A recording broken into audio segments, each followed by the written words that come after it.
이번 강의는 건강하기 위해서는 음양의 균형이 제일 중요하다는 제목으로 이제 제가 일단 강의를 하겠습니다.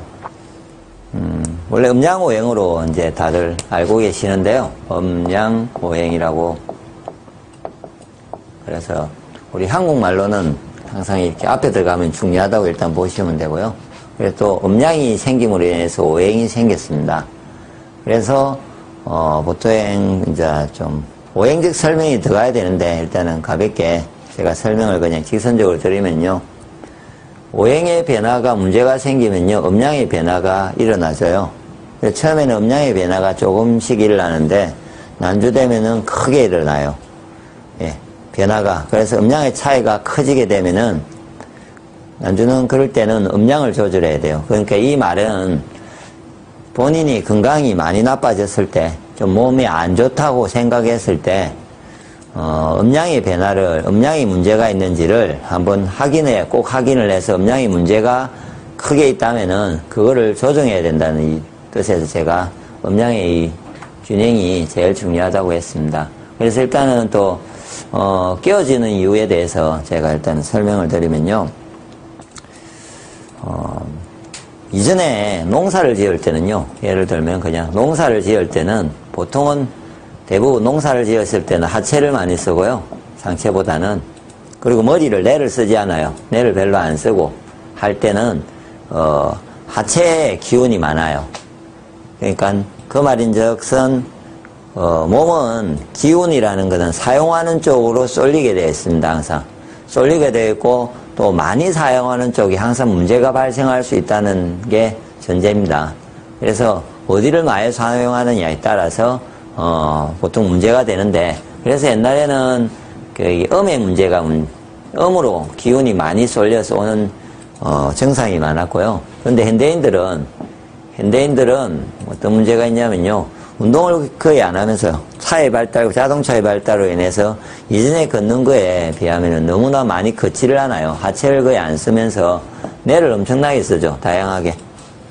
그리고 상체 위주였던 일들을 대부분 하면서, 예, 그리고 극심한 어떤 뇌 활동과 인간관계의 어떤 복잡성, 일의 복잡성, 그리고 지금도 뭐 컴퓨터라든지 오락이라든지 뭐 이렇게 다른 뭔가를 적응할 때 뇌가 옛날과 다르게 엄청나게 뇌가 많은 몇십 배, 몇백 배 뇌 활동들을 함으로 인해 가지고요, 기운이 강해진 거죠. 예, 그렇게 옵니다. 이렇게 이제 깨어지는 한쪽으로 몰리게 되는 이유인데, 그거를 일단은 또 한 가지로 이거는 자연스럽게 깨어지는 부분이고요. 예를 들어서 제가 양이 위에 있어요. 위에를 양이라 하거든요. 그래서 상체에 예를 들어서 이쪽에 기혈이, 상체로도 여러 가지 기혈이 다니는데요. 뭔가 기혈이 문제가 돼서 뇌를 많이 쓰고 상체를 다치든지, 아니면 합병으로서 심장에 이렇게 열이 차이든지, 이모로 인해서 뭐가 막힘이 생겨요, 속에서. 그럴 때 몸은 그 막힘을 스스로 뚫기 위해서, 스스로가 자연 치유를 하기 위해서 그 과정으로서 기운이 상체로 쏠리게 돼요. 이쪽 편으로, 예를 들어서 이쪽 편이 문제가 됐으면은, 그리고 또 그런 막힘이, 그러니까 한 가지 더는 기혈의 막힘이 생기면은 그쪽으로 기가 몰리게 돼요. 예. 그래서 기운이 세지는 거죠, 그쪽으로. 그러므로, 이게 지금 제가 주장하려고 하는 부분입니다. 보통은 적당하게 생겼을 때는 그렇게 많은 차이가 안 날 겁니다. 그렇지만 어떤 이유로 그거를 많이 쓰다가 기운이 많이 쏠리다가 나의 상체에 어디 부분에 막힘이 생김으로 해서 기가 몰려요. 그러면은 더 엄청난 많은 양의 기운이 쏠려요. 그럼 상대적으로 음의 기운은 약해지는 거죠. 예. 그래서 가장 강하게 심하게 깨어집니다. 그래서 이거를 스스로 그러면 나는 지금 현재 음양의 균형이 있는지 없는지를 어떻게 아느냐면요. 그래서 스스로 음양 균형을 확인하는 방법으로 제가 쉽게 가르쳐 드리면요. 간단하게 치면은 이 네 가지로 볼 수 있습니다. 상체를 이렇게 제가 보면요. 상체가 있으면은 배꼽을 상단으로 가로로 나누고 세로로 나눠요. 그러면은 4등분이 나오잖아요. 이 상체와 이 부분 하나, 둘, 아래쪽 셋, 넷. 그것이 크기가 딱 그 4군데 맥의 크기로서 정확하게 나옵니다. 요게 크기는 이 목의 맥이.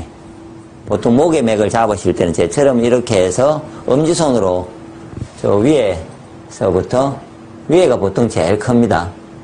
요거 뚝뚝뚝 뛰는 데가 있거든요. 그래서 잠깐 이렇게 대각선식으로 이렇게 내려오면서요. 한번 잡고 이렇게 이 크기도 보고 이렇게 크기도 보면요.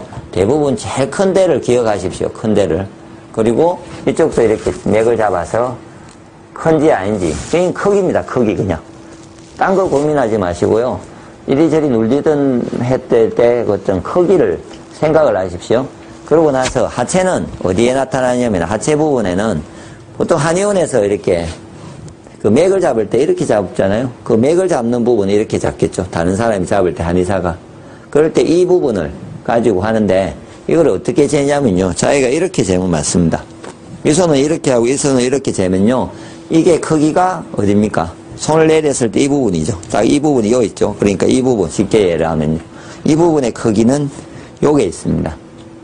그리고 정확한 자리는 요게 보통은 제일 큰 데가 이 손목에 바로 밑에 보면 이렇게 뼈가 돌기가 있잖아요. 그 속도 이렇게 들어가는 데가 맥 자리가 제일 커요. 그 자리를 크기를 보통 보시면 됩니다. 그쪽에 크기를 봐가지고 쉽게 보면은 이렇게 하는 거죠. 이렇게 선을 꺼요. 그래서 목의 크기가 얼마네. 그냥 상대적인 겁니다. 이거는 좀 작아. 이거는 더 작아. 이거 이렇게 해서 그러면은 어때요?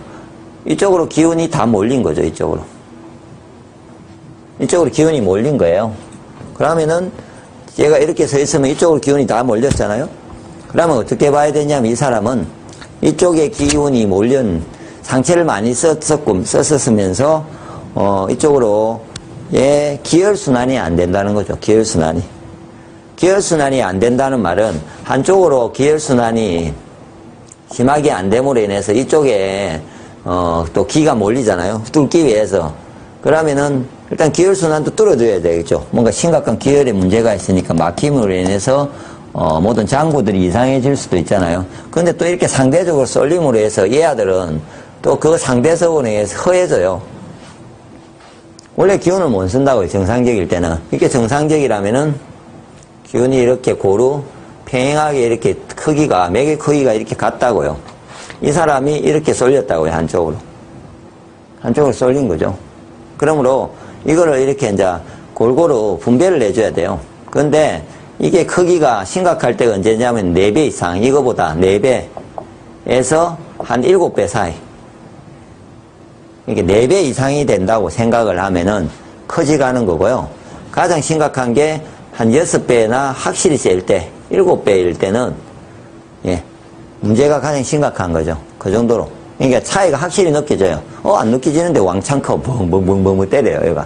세게 때립니다.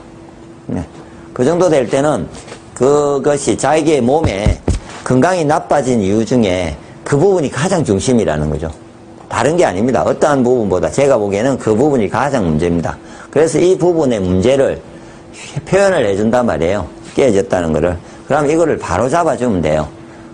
바로 잡아줘야 되는데, 저도 이렇게 오늘 이제 다시, 이전에도 강의를 한 것 같은데, 오늘 정확하게 바로 잡는 좀 확실한 방법들을 제가 사회 몇 가지를 찾아서 더 확실한 방법을 그냥 짧게 설명을 드리려고 합니다.